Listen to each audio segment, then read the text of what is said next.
So welcome back to Resto Designs, and actually this has been a long time. This is another how-to video.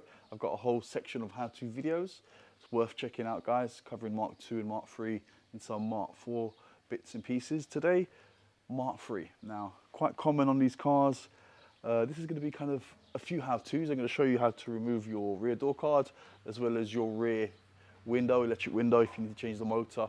But the main thing with doing this is because these pillars here on the rear windows on the 5 doors, as you can see, they're all rusty here. So you can see it's starting to be an issue on these cars now. So what we're going to do is, now this is actually a North American car, so I don't know how different it's going to be to some of the European cars. I can see already here on this North American car, probably the same as in Mexico and stuff, I've got like a, looks like an Allen key here, 1 and 2 there. And on this side I've got 1 there and 1 there. European cars, you don't have that. So the first thing I'm going to be doing, which I think is the same as the European cars and North American cars, we're going to be removing this bit of trim here with a trim tool. To take the switch off, and there's also 2 Phillips screws here, that are the main ones that hold the door cards to the door. So this is the screw it came out of there, and it's actually a 3mm Allen key.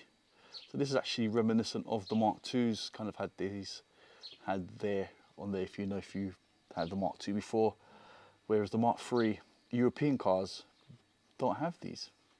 But anyway, so this is going to cover basically European cars and North American cars, so you might have to jump forward. But yeah, we're going to remove 4 of these screws, and then we're going to, like I said, remove this trim and show you the 2 Phillips that hold that in place.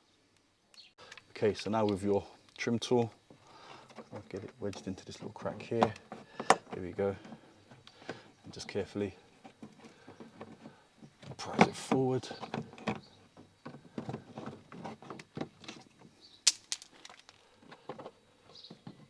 It comes off with the switch. And as you can see, just off camera, use both hands, just disconnected that. And then you're left with that hole there and that hole there. Now, believe me, there's 2 gold coloured Phillips in there. Okay, so far we've removed 7 items, which are the 4 screws on the outer door card, the plastic trim, and the 2 Phillips that go there. So now the next thing we're going to be removing is the pin. It literally just unscrews. And now with the trim tool, we've got these little plastic clips that hold the door card on. Oh no, North American cars, I can see that we've got another 2 screws underneath here. But normally with a European car, guys, you need a trim tool, and you've got like all these little plastic clips that tend to break, unfortunately, that hold the door card on. You're gonna have to maybe potentially order new ones when you do this job. But on these North American cars, they don't have those. Okay, better quality. Okay, let me go ahead and remove these 3mm Allen keys. There's 2 under here. Okay, so all the screws are off. Door card is loose, as you can see. Now just be careful, because sometimes it can get really stuck into here and you can end up cracking this, but this one just seems to have just literally flopped out. Prise it carefully. Here we go. And then just lift it up over the pin. And that's it, and push the wire through. And there you have it, 1 door card removed. Now, the difference between this, as I can see in the European cars, we've got these little plastic things literally stuck on. But this is a much better system than what we have here in Europe. You guys, and obviously we've got a little cover here where the speaker would have gone in some of these European cars or Golfs. Okay, now this is a shame, because this looks like it hasn't been touched since the factory. Now I'm going to have to carefully peel this off, this plastic, even the sponge and everything. Okay, yeah, no, maybe it has been actually removed once, but yeah, I don't want to have to stick this back into place. This is a protective, because obviously water does always get kind of down. This is to protect water wetting your door cards, so carefully.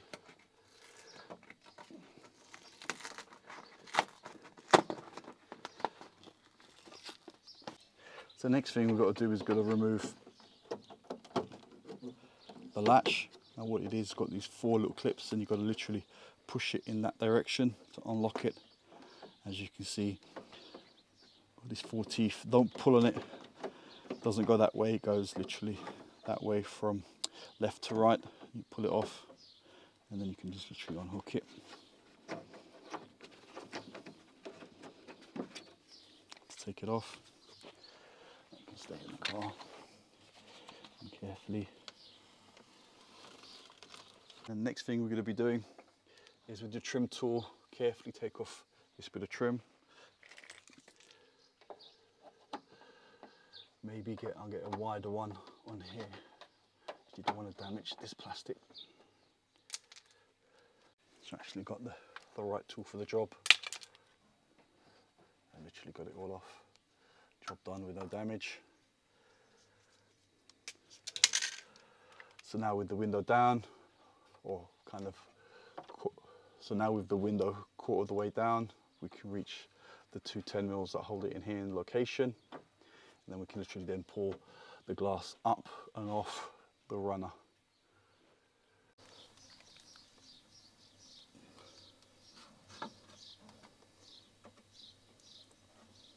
So remove the membrane off the door without too much damage. So this is what you should be left with. As you can see, the motor's there. Now, if you do have electric windows and your window actually works to some degree, you're going to have to get it down. If you can't get it down, then it does make life a little bit more complicated, and the reason for that is we need to get access to these screws here. So as long as you can get it down that far, then you're going to be okay. I mean, if the kind of the regulator is actually damaged, what the window runs up and down on, I guess in the end what you could do is just loosen these 10s off here that hold the motor in place. Obviously unplug the motor, which I'll show you in a minute, and you can kind of just widget, kind of pull it along and actually break the plastic that holds the window in place. If you're doing like I'm doing because you want to paint this bit of trim, then obviously don't do that. Get the window down to this level so you can then access these 2 10mm nuts in there. So as you can see, the glass is all the way down and off the motor runner.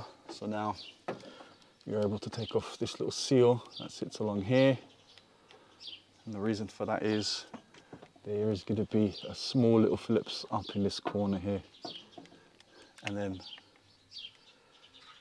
this 10mm, and that's what holds this bar in place. So up around this kind of angle is where the screw is, and that's what it looks like, a Phillips.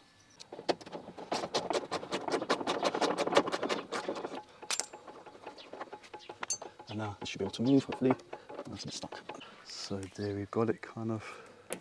Gonna have to separate the seal from it.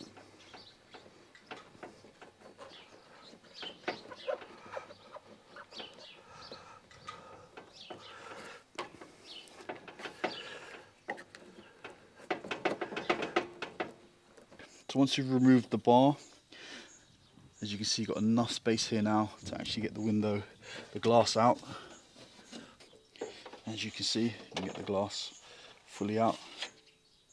Then all you need to do is then slide the plug off, like so.